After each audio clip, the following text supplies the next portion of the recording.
Halo broku, assalamualaikum warahmatullahi wabarakatuh. Di video kita kali ini kita mau nge-review singkat aja sebuah HP, yaitu Samsung J2 Prime, HP sejuta umat ya kan. Karena HP ini memang banyak dipakai sih, khususnya user Samsung dulu ya kan. Dan sekarang juga kayaknya sih masih banyak juga yang pakai. Kebetulan saya sering stok HP ini di counter secondnya sih ya biasanya. Jadi kita ulas sedikit, apakah masih layak HP ini dipakai di tahun 2020 ini. Untuk segi harga barunya ini J2 Prime itu sendiri sekitar 1 juta sampai dengan 1,3 juta untuk di pasaran online. Kalau offline sih paling sekitaran 1,2 sampai 1,4 juta mungkin ya. Untuk second bervariasi harganya mulai dari 400 ribuan sampai dengan 700 ribuan. Itu tergantung dari kondisi dan kelengkapan barang itu sendiri. Di sini saya jual sekitar 600 sampai dengan 700 ribuan.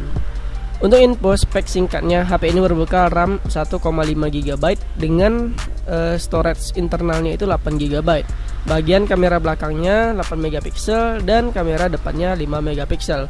Untuk info lengkap spesifikasinya bisa teman-teman lihat di kolom deskripsi ya. Kita bahas layak atau enggak HP ini tahun 2020 ini, mengingat banyak HP baru sekarang yang bermunculan, tapi HP ini masih terus beredar di pasaran, baik yang baru maupun yang secondnya. Supaya lebih lega, kita bahas langsung kekurangannya ya kan. Yang paling menjadi poin minus menurut saya dari HP ini adalah dari segi memori internalnya, yaitu cuman sekitar 8 GB aja. Belum lagi termakan sistem kan, yang mana itu benar-benar kecil untuk sekarang yang file-file dan aplikasinya itu udah sangat besar sekali. Jadi ya nggak worth it lah kalau memori segitu. Kalaupun kita tambah memori eksternal, tetap aja sih nggak terlalu optimal dalam penggunaan HP ini. Jadi poin ini salah satu kekurangan yang paling banyak pengguna rasakan dan mereka juga komplain sih ke saya.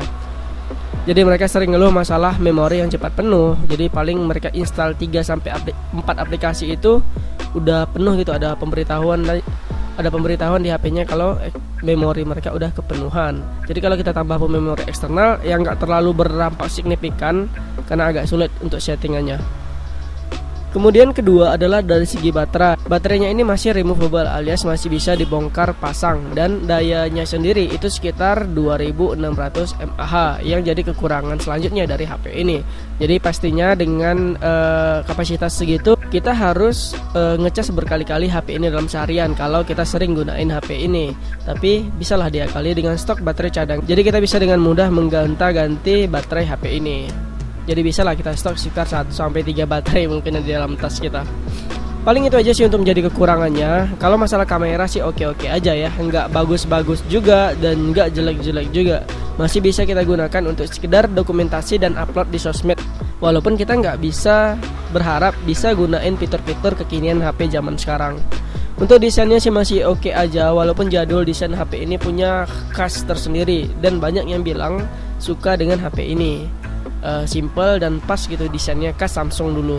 Jadi HP ini cocoknya sih dipakai orang-orang yang cuma sekedar WA aja, mungkin telepon, SMS, dan sosmed ringan aja. Jadi nggak berat-berat untuk kebutuhan kerja dan dagang mungkin kalau teman-teman jualan online.